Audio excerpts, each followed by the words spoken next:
Isang pinag-alang-araw sa ating lahat. So, ngayong araw is August 18, 2024. So, ngayon is ipagpapatuloy lang natin yung ating nasimulang series ng ating devotion. So, bago natin simulan yung series ng ating devotion, is muna natin balikan yung naging series natin last time para sa mga bago lang na tagapanood at tagapakinig ng ating devotion. So, yung naging series natin last time is Anatomy and Way of Sins and Temptation. So, tinalakay namin last time kung ano nga ba yung nangyayari natin kasalanan, ano nga ba yung nagagawa natin kasalanan, yung maging consequence or yung kaparusahan. Hinimay natin to kasi anatomy is parang isda siya, di ba? Isda, hinimay natin dahil sa may tinik. So, hinimay natin yung skins and temptation kung para natin ito maiiwasan and bakit nga ba natin ito nagagawa. So, yung series na takay natin yung araw is Full Armor of God. So, Full Armor of God, di ba sabi niya sa Bible verse na Proverbs chapter 30 verse 5, every word of God is pure, He is the shield to those who trust in Him. So, si God ang armor natin. Yung word of God ay yung naging armor natin sa lahat ng bagay. Siya yung kaalaman natin, yung aral natin sa salita ng Diyos. Yung naging protection natin sa lahat ng bagay. Naging protection natin sa kasamaan na hinalayo tayo o nauudyok tayo sa amang kasalanan. Kailangan natin yung salita ng Diyos sa ating buhay para tayo maprotektahan sa lahat ng bagay.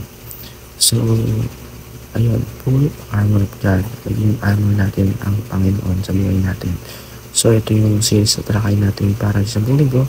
So, kung di ako tama, ito yung last day ng series na talakay natin. And bukas, magpupusin na tayo ng panibagong series.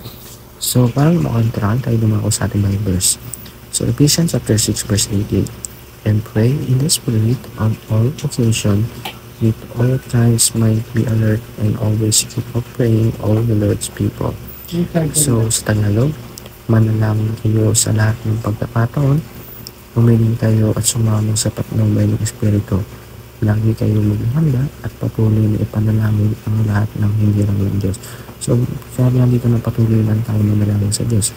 Manalig sa Diyos is panalangin natin kung bagay mga tao na nalalayo. Panalangin natin lahat ng tao sa mundo. So, para lumakon talakay tayo lumako sa ating katuruan.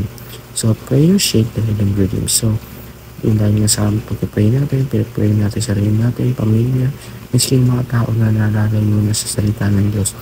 Yung mga tao makasalanan is parang sila yung mapakilala sa heaven. Parang natatanggap sila, na-welcome sila dahil nga natututo sila mag-pray at pag-pray natin siya, hiling natin yung patawad sa kasalanan. Number 2, prayer makes the angels busy. So, angels ay yung nagsisilbing taga-trabaho ng Panginoon na pag-pray tayo, sila yung pwedeng messenger na dapadala sa Diyos.